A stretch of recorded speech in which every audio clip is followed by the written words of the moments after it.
Abran sus Biblias en Marcos capítulo 15. Marcos capítulo 15. Dice los primeros 15 versículos: muy de mañana los principales sacerdotes prepararon enseguida una reunión con los ancianos, los escribas y todo el concilio, y atando a Jesús le llevaron y le entregaron a Pilato. Pilato le preguntó: ¿eres tú el rey de los judíos? Respondiendo él le dijo: tú lo dices. Y los principales sacerdotes le acusaban de muchas cosas. De nuevo Pilato le preguntó diciendo: ¿no respondes nada? Mira de cuántas cosas te acusan. Pero Jesús no respondió nada más, de modo que Pilato estaba asombrado.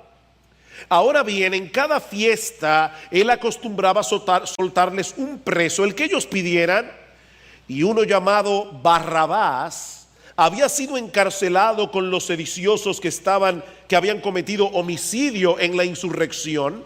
Y subiendo la multitud comenzó a pedirle que hiciera como siempre les había hecho.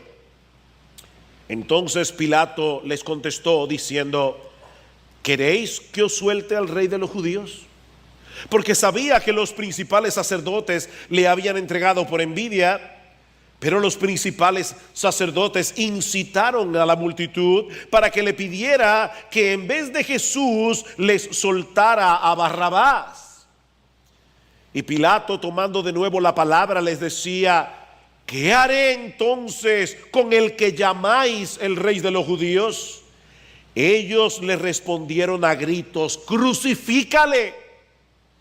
Y Pilato les decía: ¿por qué? ¿Qué mal ha hecho? Y ellos gritaban aún más: crucifícale. Y Pilato, queriendo complacer a la multitud, les soltó a Barrabás, y después de hacer azotar a Jesús, le entregó para que fuera crucificado.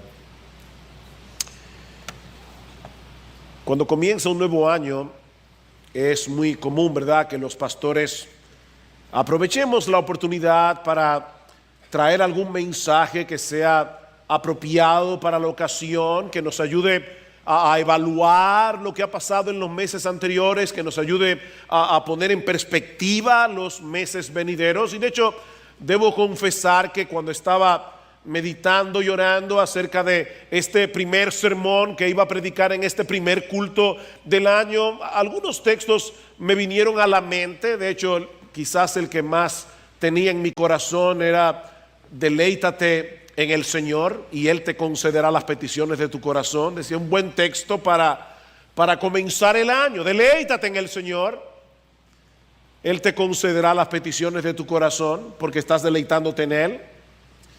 Pero después de pensarlo, decidí continuar con la serie de mensajes expositivos en el Evangelio de Marcos. Y la razón que me movió a hacer esto es que esta porción que nos toca predicar en el día de hoy no es un simple relato histórico, no es un simple recuento de lo que sucedió ese viernes en la mañana cuando Pilato compareció delante de Jesús compareció delante de Pilato para ser juzgado, sino más bien una sorprendente ilustración del Evangelio. Eso es lo que nosotros tenemos en este pasaje. Y qué mejor manera, ¿verdad?, puede haber que comenzar el año poniendo delante de nosotros el inmensurable y redentor amor de Dios en Cristo. Ahora, como tuvimos que suspender esta serie durante todo el mes de diciembre, permítanme recordarles brevemente dónde nos encontramos en este momento. Como veíamos en nuestro último mensaje, luego que Jesús fue arrestado en el huerto de Getsemaní a la medianoche del viernes, tuvo que someterse a dos juicios, uno religioso y uno civil. Y cada uno de ellos constó de 3 etapas. Eso quiere decir que en muy pocas horas Jesús tuvo que soportar 6 audiencias. 3 en el juicio religioso, 3 en el juicio civil. En el juicio religioso compareció primero ante el sumo sacerdote Anás, luego ante el Sanedrín completo en casa de Caifás y otra vez ante el mismo concilio justo antes del amanecer, que es el que Marcos menciona en el versículo 1 del capítulo 15. Mientras que en el juicio civil, primero Jesús compareció delante de Pilato, luego compareció delante de Herodes y luego tuvo que comparecer ante Pilato una vez más para escuchar el veredicto final. En la primera parte del juicio religioso, en la madrugada del viernes, Jesús fue declarado culpable de blasfemia.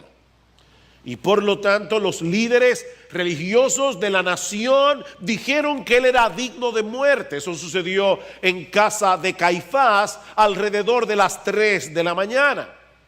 Ahora, ese veredicto de culpabilidad no era válido hasta que fuera ratificado por el Sanedrín en las primeras horas de la mañana, ya que según la jurisprudencia judía no era legítimo llevar a cabo durante la noche un juicio que pudiera concluir en pena de muerte para el acusado, como de hecho era el caso. Y es por eso que en el capítulo 15 de Marcos vemos que Jesús tuvo que comparecer una vez más ante el Sanedrín. Ese es mi primer encabezado en la mañana de hoy. Jesús de nuevo ante el Sanedrín. Dice en el versículo 1, muy de mañana, los principales sacerdotes prepararon enseguida una reunión con los ancianos, los escribas y todo el concilio, y atando a Jesús, le llevaron y le entregaron a Pilato. El Sanedrín en pleno estuvo presente en esa reunión que se llevó a cabo muy de mañana, probablemente a eso de las 6, y así poder legitimar el veredicto que había sido pronunciado unas horas antes. Esto es increíble, ¿verdad? Con razón Jesús dijo una vez de los líderes religiosos de Israel que ellos colaban un mosquito y se tragaban un camello. A ellos no les importaba mentir para ejecutar a un inocente, siempre y cuando se aferraran lo más posible a la letra de la ley. Ese es el problema del legalismo, ¿verdad? Los legalistas dan prioridad a las cosas de menor importancia y al mismo tiempo dejan de lado lo que verdaderamente importa. Llenar los requisitos legales era extremadamente importante. Matar a un inocente y mentir, eso no le molestaba a la conciencia. Así que se reunieron temprano el viernes en la mañana para ratificar el veredicto y poder llevar a Jesús delante de Pilato. Y ellos tenían obviamente la esperanza de que Pilato fuera rápido en el juicio, porque ellos necesitaban matar a Jesús temprano para luego guardar el sábado.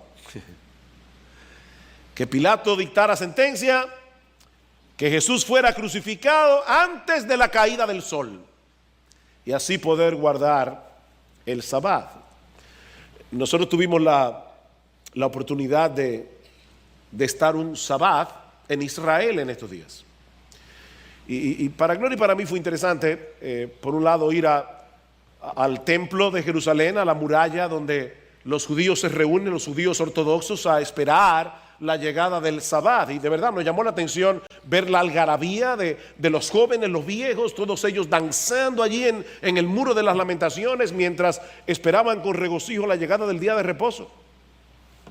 Pero luego fuimos a comer a la casa de una familia judía, ortodoxa, que nos invitó a participar con ellos en el Sabbat y tener la cena del día de reposo.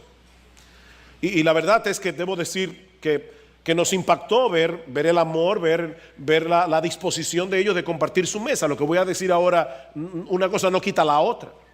Pero una cosa que nos llamó la atención es que antes de llegar a la casa del rabino, porque era un rabino judío, y antes de llegar a su casa nos dieron instrucciones. Por ejemplo, teníamos que tener cuidado al entrar al baño, porque la luz seguramente iba a estar encendida y no debíamos apagarla, porque si nosotros apagábamos la luz, entonces ya no podía ser encendida otra vez. porque eso era una violación del sabbat. Así que nos decían, tienen que dejar la luz prendida, no la apaguen, porque no se va a poder prender otra vez. No saquen el celular, no se atrevan a tomar fotos. Eso es una violación del día de reposo. Eran bien cuidadosos con todo esto, y en el día de Jesús eran iguales. Cuidadosos con guardar hasta en el más mínimo detalle todo lo referente al día de reposo. Pero no tenían problemas en matar a un inocente. El Sanedrín se reúne y vuelven a ratificar la condena que habían pronunciado unas horas antes y deciden entregar a Jesús a Pilato.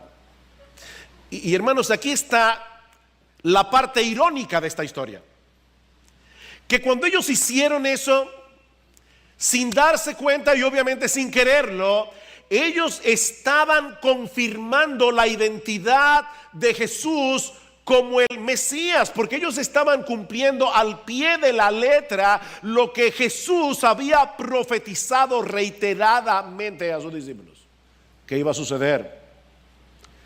He aquí subimos a Jerusalén, Marcos capítulo 10, versículo 33, y el Hijo del Hombre será entregado a los principales sacerdotes y a los escribas, los que estaban en la reunión, y lo condenarán a muerte y lo entregarán a los gentiles. Jesús está diciendo, se van a reunir los principales sacerdotes, los escribas, todo el concilio, el Sanedrín en pleno, me van a condenar y me van a entregar al poder civil de Roma. La misma palabra griega se usa en los dos pasajes.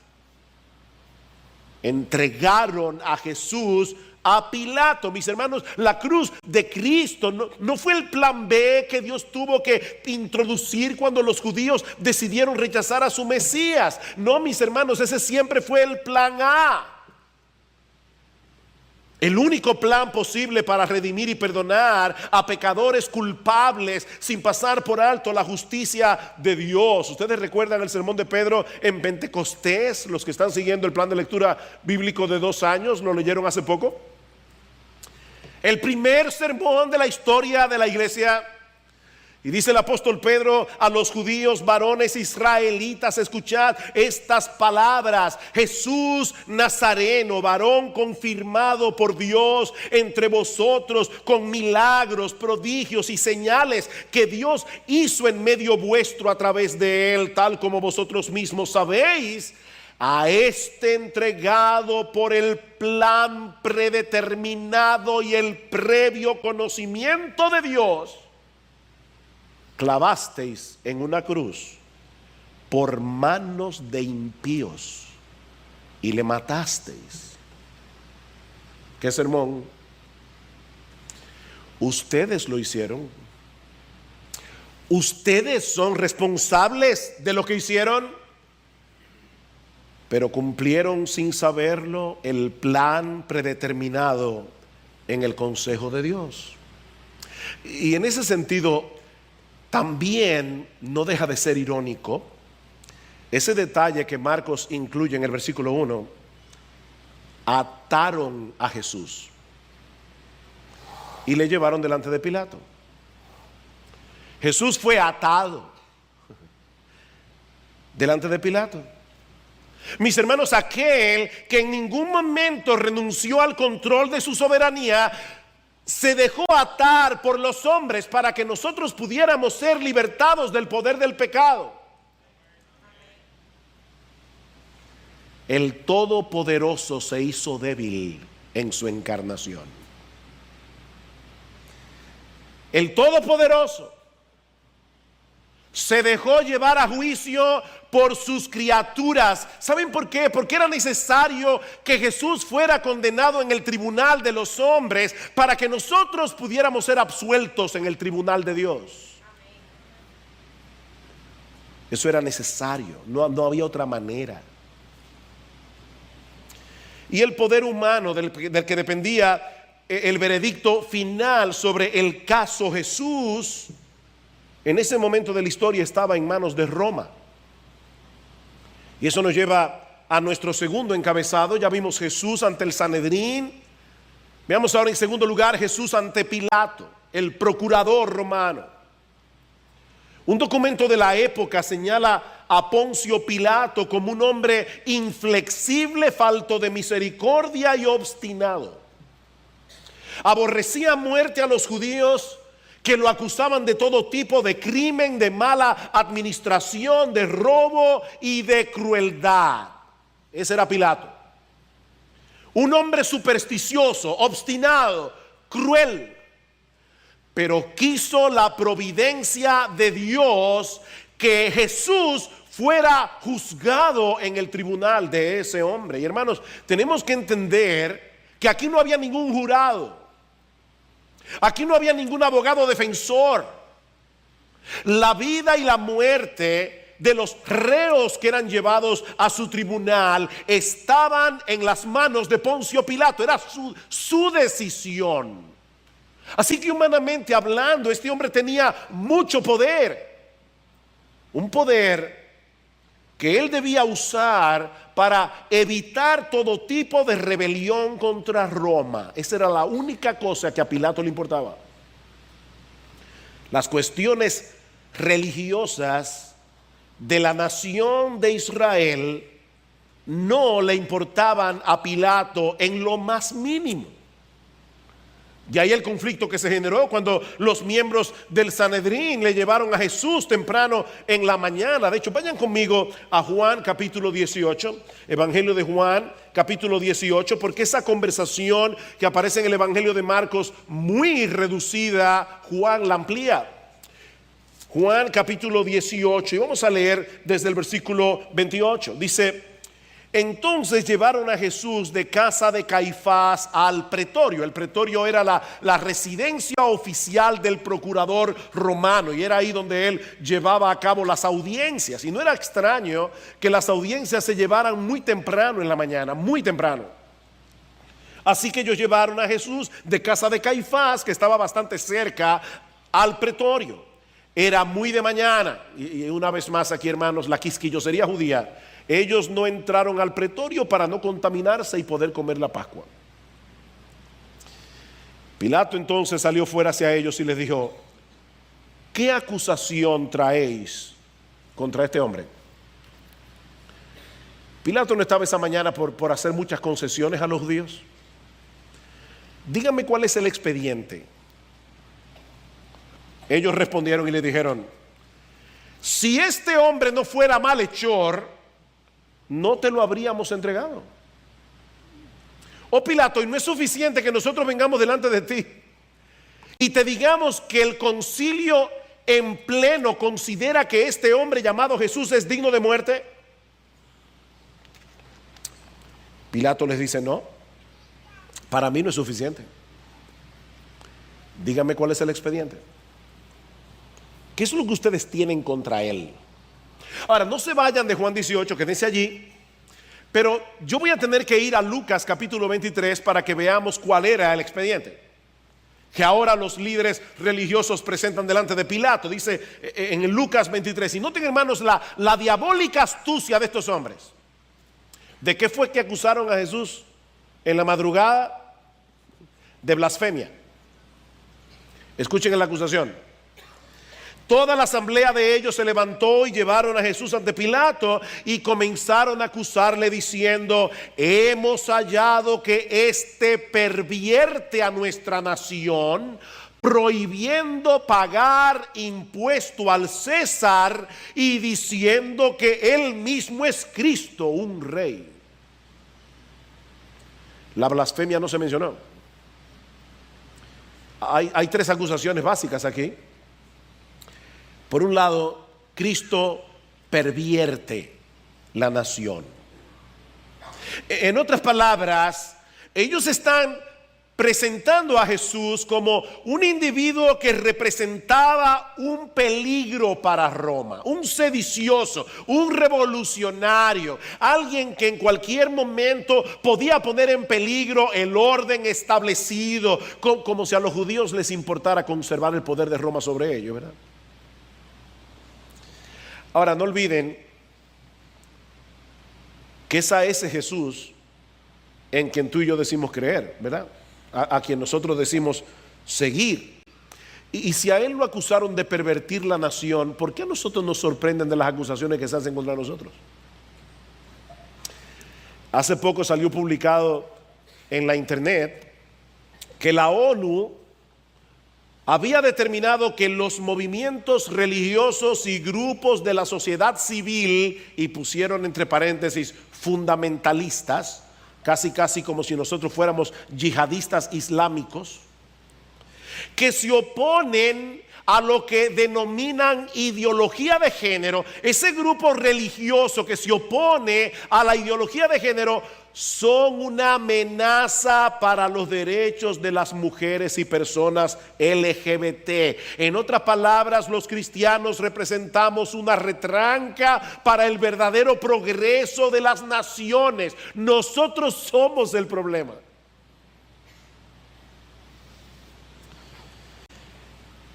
Ese es el precio que tú y yo tenemos que pagar si decimos ser cristianos. Mira, si tú no quieres problemas en tu vida, no sigas a Cristo. Te va a costar el infierno.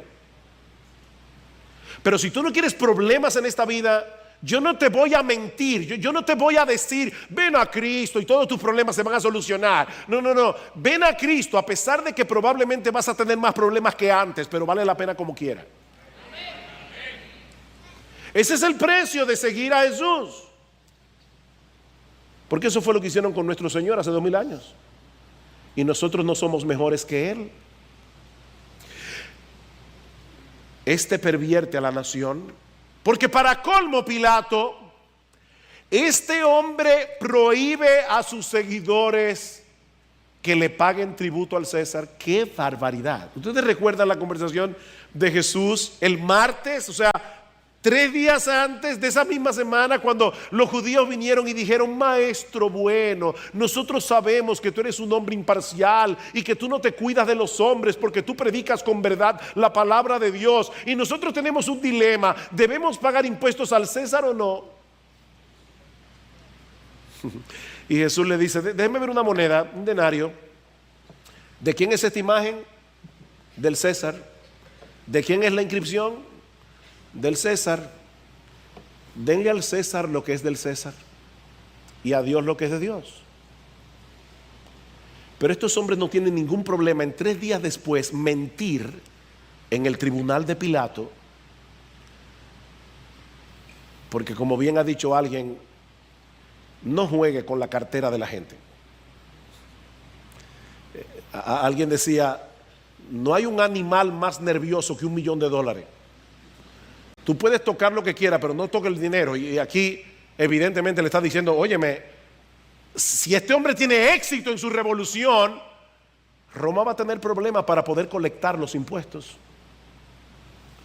Y en tercer lugar, este hombre no solamente representa una amenaza para la paz, este hombre no solamente representa una amenaza para la economía, para colmo de males, él afirma ser nuestro Mesías.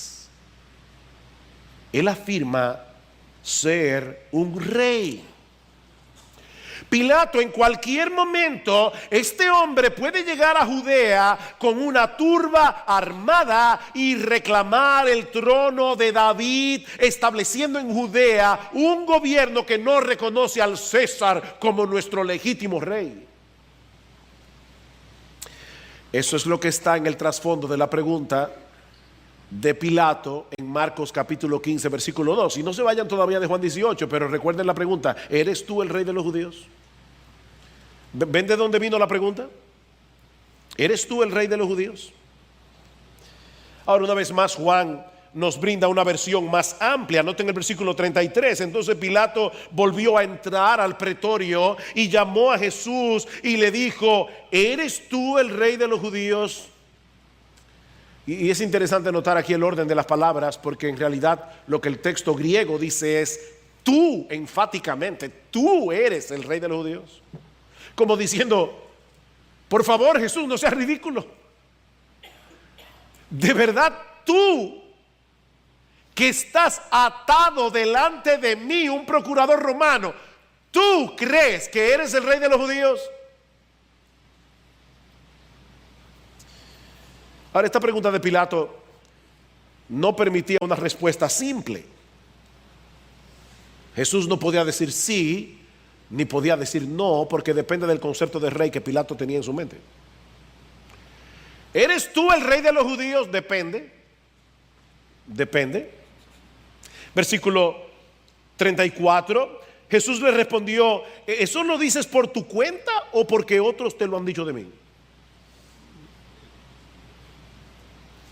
En otras palabras, si lo que me estás preguntando es si yo pretendo ser un rey político que conspira contra el César, mi respuesta es no, yo no soy esa clase de rey. Ahora, si de motu propio me estás preguntando si en verdad yo soy rey en algún sentido, mi respuesta sería que sí. Debes aclararme a qué te refieres. Versículo 35, Pilato respondió, ¿acaso soy yo judío? Tu nación y los principales sacerdotes te entregaron a mí. ¿Qué has hecho? Es tu propia nación la que te ha entregado. Mi papel aquí es limitarme a averiguar si has cometido algún crimen contra el poder romano que merezca la pena de muerte. Versículo 36. Jesús respondió, mi reino no es de este mundo. Si mi reino fuera de este mundo, entonces mis servidores pelearían para que yo no fuera entregado a los judíos, mas mi reino no es de aquí. ¿Ven el punto, hermanos? Jesús está diciendo ciertamente, yo soy un rey, porque él tiene un reino.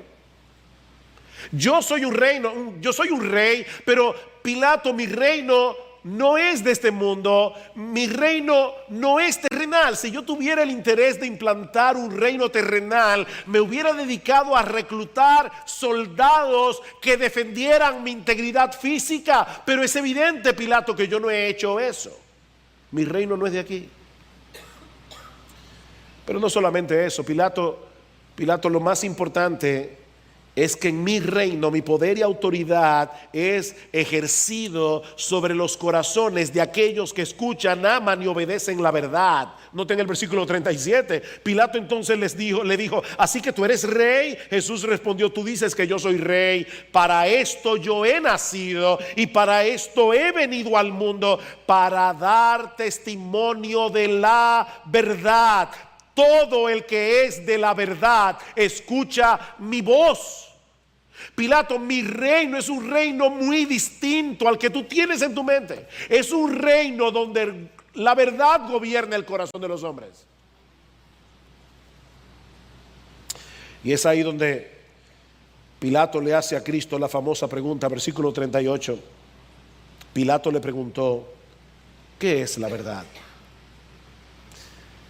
Y debemos suponer que Pilato no estaba esperando una respuesta. Pero algo sí había quedado claro en su mente: Jesús no era peligroso para el imperio y debía ser absuelto. Así que Pilato sale de nuevo al patio del pretorio y declara la inocencia del Señor. Versículo 38 en la mitad. Y habiendo dicho esto, salió otra vez a donde estaban los judíos y les dijo, yo no encuentro ningún delito en él. Esta frase es importante. Recuerden, aquí no hay jurado, aquí no hay abogado, aquí no hay fiscal, todo depende de lo que diga Pilato. Y él está diciendo aquí, yo no encuentro ningún delito en este hombre. Y ahora debemos volver a Marcos capítulo 15 para continuar la historia. Marcos capítulo 15. Dice en el versículo 3 que cuando Pilato declara la inocencia de Jesús, los principales sacerdotes seguían acusándole de muchas cosas. Y de nuevo Pilato le preguntó diciendo, ¿no respondes nada? Mira de cuántas cosas te acusan. Pero Jesús no respondió nada más.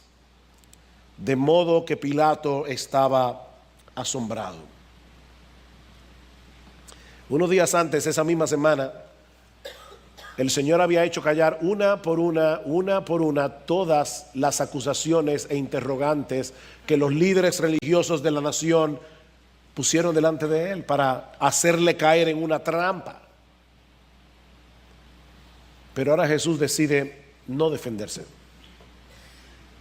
Y Pilato se asombra del silencio de Jesús, porque en lo poco que ha conversado con él, para Pilato era más que evidente que ese silencio no era por falta de argumento. Jesús sabía qué responder. Déjame hacerte una pregunta. ¿Tú sabes por qué Jesús no se defendió de las acusaciones que se hicieron contra él? Porque a pesar de ser inocente, en la cruz del Calvario iba a representar a un montón de personas que no lo eran. Ese silencio de Jesús fue sublime. Jesús se cayó la boca por ti y por mí. Por ti y por mí. Aquí se cumplían las palabras de Isaías 53. Fue oprimido y afligido, pero no abrió su boca. Como cordero que es llevado al matadero, y como oveja que ante sus trasquiladores permanece muda, no abrió su boca. Mi hermano, Cristo guardó silencio por ti y por mí.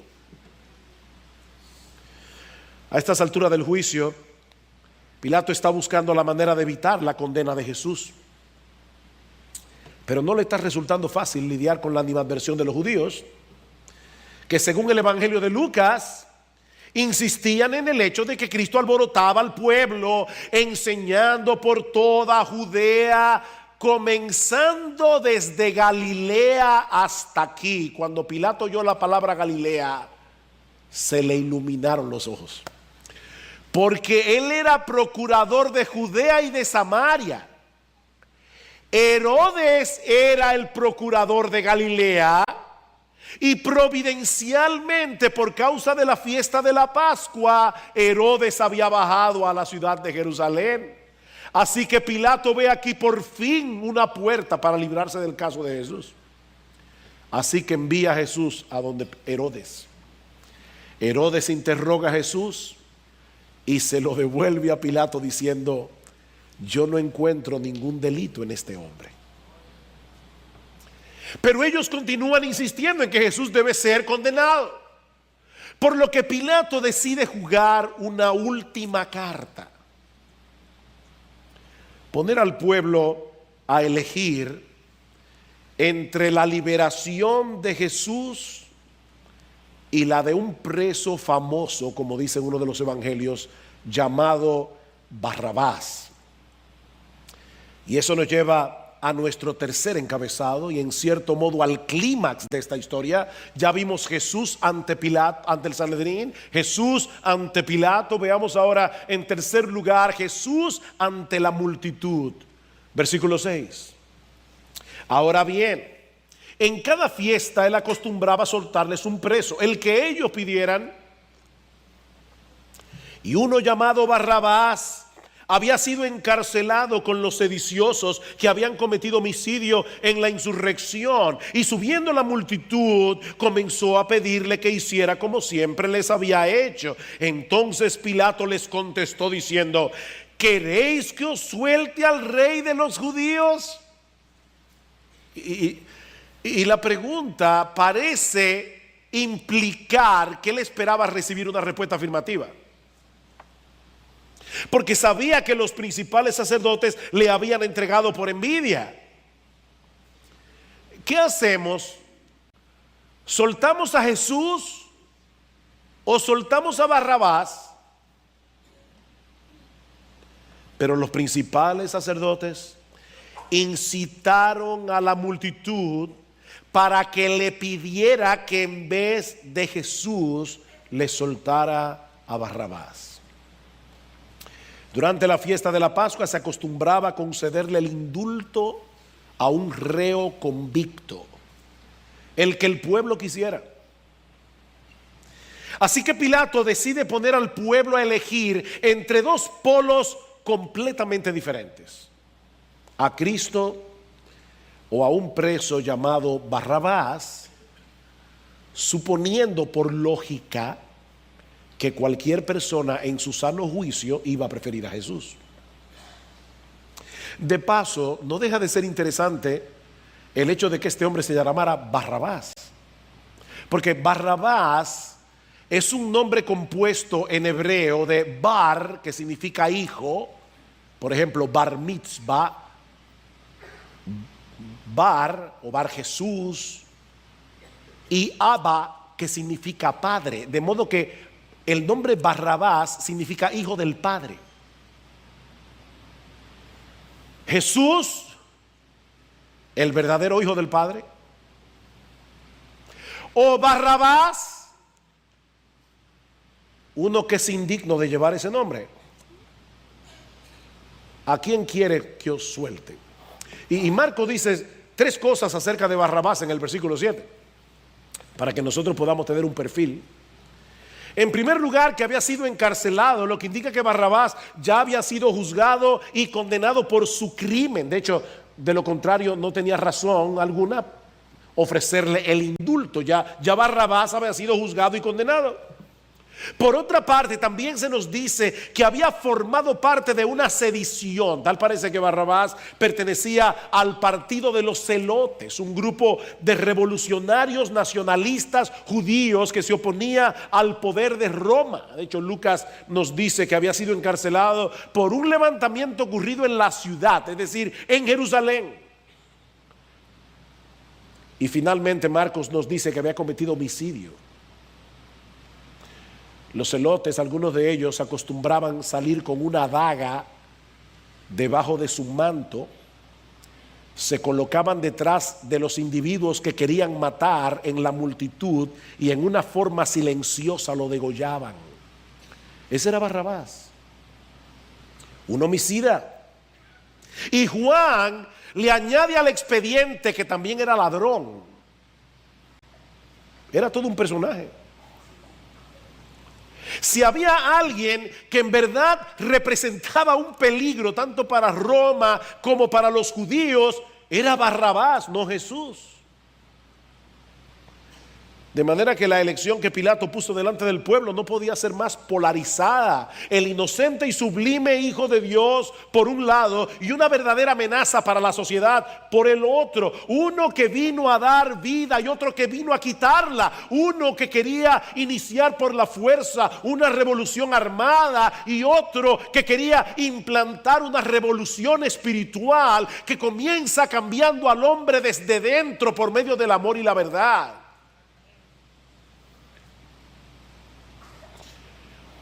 Ahora vamos a tratar por un momento de imaginarnos la escena. Barrabás sabe que le queda poco tiempo de vida. De hecho, muchos comentaristas creen que es muy probable que la cruz en la que fue crucificado Jesús estuviera reservada para Barrabás. Por eso Pilato mencionó su nombre de inmediato. Pero de repente ocurre lo impensable.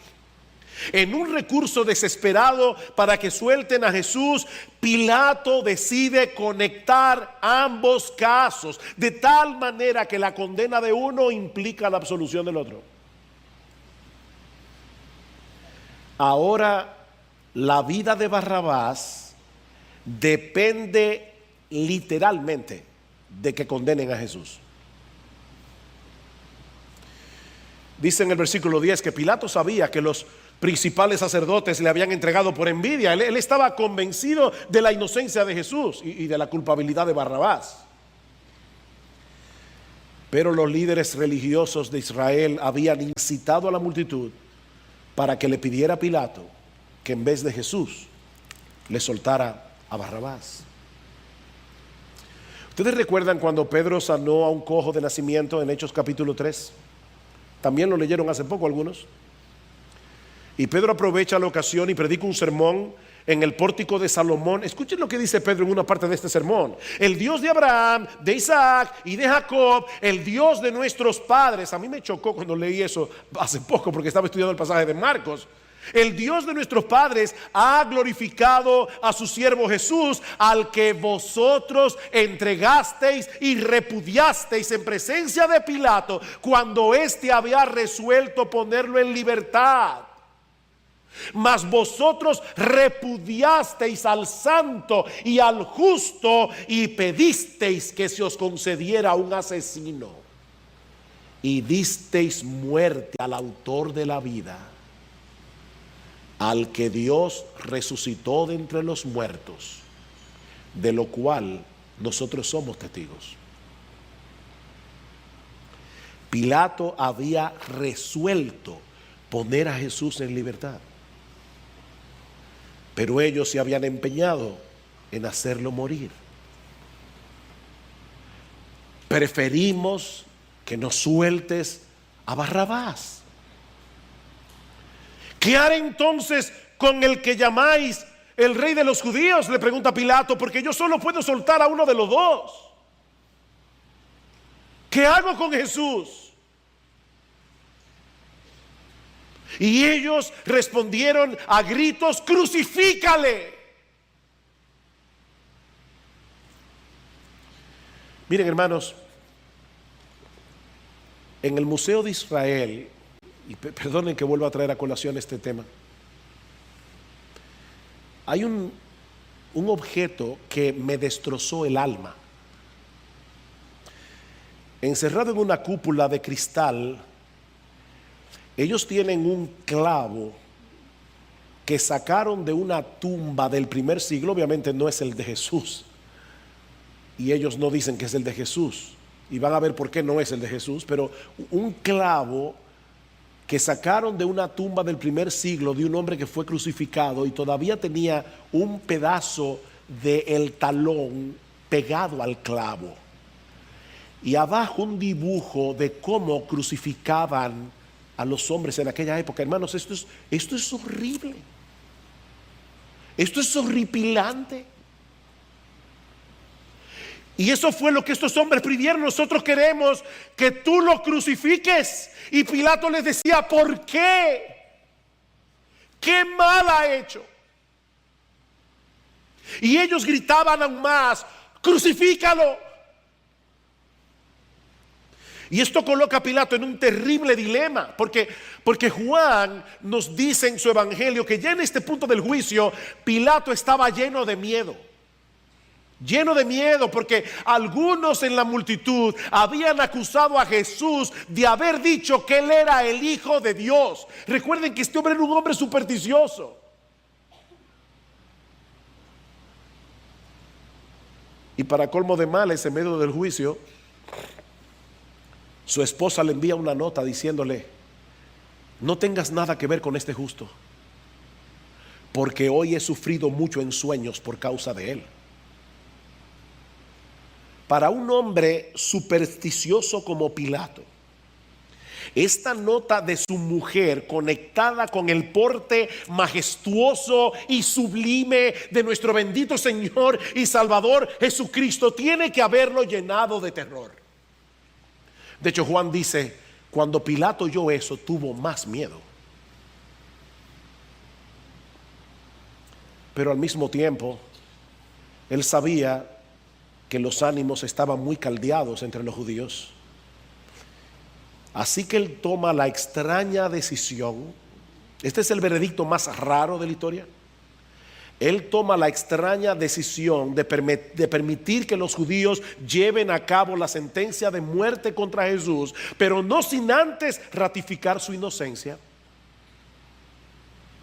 como si de esa manera pudiera descargar en ellos la completa responsabilidad por la muerte de Jesús. Dice en Mateo capítulo 27 versículo 24 que al ver Pilato que se estaba formando un tumulto, tomó agua y se lavó las manos delante de la multitud diciendo: soy inocente de la sangre de este justo, allá vosotros. Y respondiendo todo el pueblo dijo: caiga su sangre sobre nosotros y sobre nuestros hijos. Wow. Conociendo la historia de Israel en estos 2000 años, eso me pone a temblar. Ellos dijeron: que su sangre caiga sobre nosotros y que caiga sobre nuestra descendencia.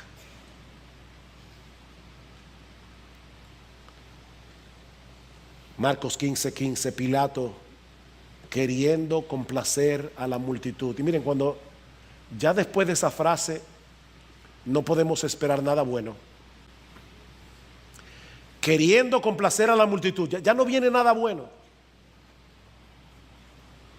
Cuando las autoridades civiles deciden complacer a la multitud. Queriendo complacer a la multitud, le soltó a Barrabás y después de hacer azotar a Jesús, le entregó para que fuera crucificado. Miren, si algo quedó claro en este juicio, es que Jesús era inocente y Barrabás era culpable. Pero el inocente fue condenado. Y por ese extraño veredicto, el culpable fue absuelto. ¿Saben que en el más literal sentido del término, ese viernes en la mañana, Jesús dio su vida en lugar de Barrabás? Yo no estoy diciendo que Barrabás fuera salvo. No. De hecho, si Barrabás no se arrepintió, no creyó en Cristo, se condenó. Lo que estoy diciendo, mis hermanos, es que Dios orquestó las cosas de tal manera que la condena de Jesús implicaría la absolución de Barrabás, para dejarnos en esa historia una perfecta ilustración del Evangelio. El justo muere por los injustos.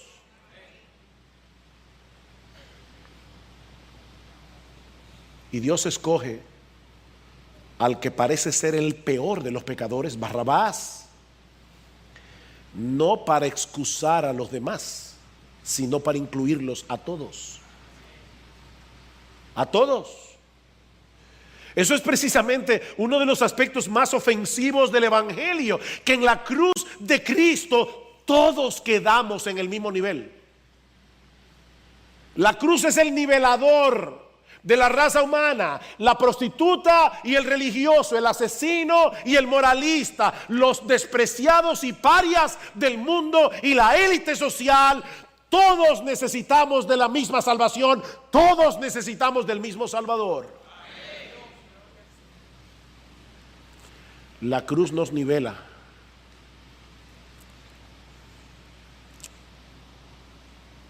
Déjame hacerte una pregunta. ¿Quién es peor en esta historia? ¿Barrabás o los líderes religiosos de la nación que lo escogieron en lugar de Jesús? ¿Quién es peor? ¿Alguna vez te has preguntado por qué los sacerdotes y los escribas sentían tanto odio y tanto desprecio hacia la persona de Jesús? ¿Qué era lo que Jesús había hecho que había levantado tanto rencor contra él? ¿Cuál fue su crimen? La respuesta es muy sencilla. Exponer la realidad. Este fue el crimen de Jesús. El crimen de Jesús.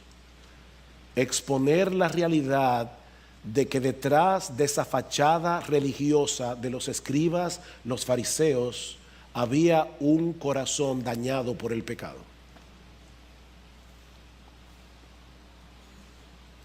Es irónico pensar, otra vez ironías en el texto, es irónico pensar que en esa misma semana los judíos habían sacrificado el cordero pascual, uno por familia.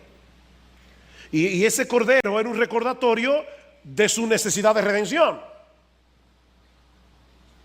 Pero vino el Redentor, los llamó a la fe y al arrepentimiento y se sintieron profundamente ofendidos en su amor propio. Y yo te pregunto una vez más, ¿qué es peor? ¿Ser un sedicioso y un homicida como Barrabás? ¿O ser una persona tan insolente, tan soberbia y tan arrogante que desprecie la dádiva de Dios en Cristo Jesús, porque se cree que no la necesita? ¿Qué es peor? Bueno, déjame darte la respuesta bíblica. De cierto os digo, le dijo Cristo a los fariseos de su época, los publicanos y las rameras van delante de vosotros al reino de Dios. Religiosos, los publicanos y las rameras van delante de vosotros. ¿Saben por qué? Porque Dios resiste a los soberbios y da gracia a los humildes. Dios resiste a los soberbios, pero Él da gracia a los humildes. Mi amigo, yo no sé en qué lugar crees tú que te encuentras en la escala de maldad, pero la Biblia dice que en el mundo entero no hay justo ni aún uno, no hay quien entienda, no hay quien busque a Dios. Todos se desviaron, a una se hicieron inútiles, no hay quien haga lo bueno, no hay ni siquiera uno. La razón por la que un inocente tuvo que morir en la cruz del Calvario es porque en el mundo entero, en lo que respecta a la perfecta justicia de Dios, no hay un solo ser humano, uno solo que pueda alegar inocencia.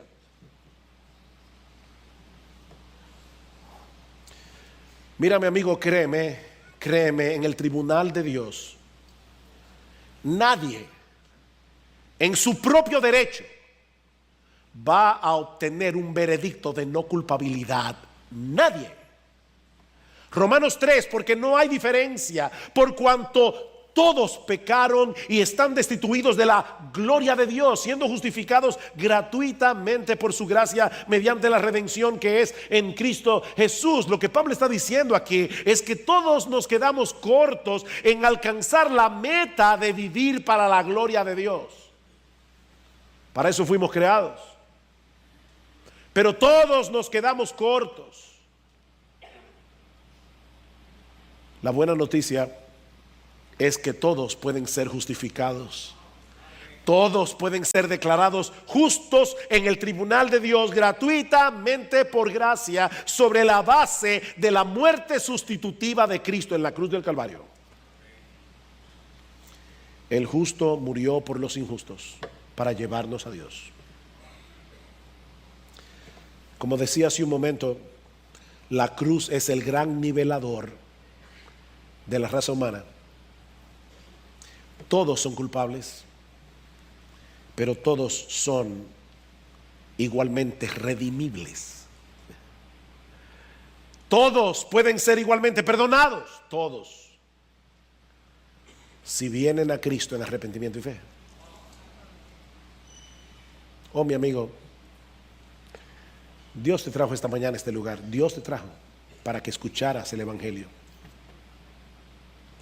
Confía, descansa enteramente en ese justo que murió por los injustos.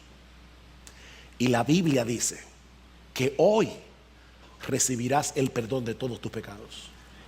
Hoy recibirás gratuitamente por gracia el don de la vida eterna. Solamente por confiar en Cristo Jesús. Pero no quisiera concluir sin traer unas palabras de aplicación a todos aquellos que ya han puesto su confianza en Cristo Jesús. Esta tarde estaremos celebrando juntos la Cena del Señor. Y vamos a hacer memoria del alto precio que Cristo estuvo dispuesto a pagar para salvarnos. Déjame darte un consejo y ojalá lo sigas. Primero, obviamente, no dejes de estar aquí esta tarde celebrando junto con tu iglesia la Cena del Señor. Pero por otra parte, prepara tu corazón meditando en esta porción del Evangelio de Marcos, contemplando este juicio a través de los ojos de Barrabás y mirándote a ti mismo en ese espejo. Un gran predicador del siglo XX llamado Donald Grey Barnhouse dijo lo siguiente acerca de Barrabás, y con estas palabras termino. Él fue el único hombre en el mundo que podía decir que Jesucristo tomó su lugar físico, pero yo puedo decir que Jesucristo tomó mi lugar espiritual, porque era yo quien merecía morir. Era yo quien merecía que la ira de Dios se derramara sobre mí. Era yo el que merecía el castigo eterno del lago de fuego. Pero Él fue entregado por mis ofensas, fue entregado a juicio por mis pecados. Cristo fue mi sustituto, estaba satisfaciendo la deuda de la justicia divina y la santidad.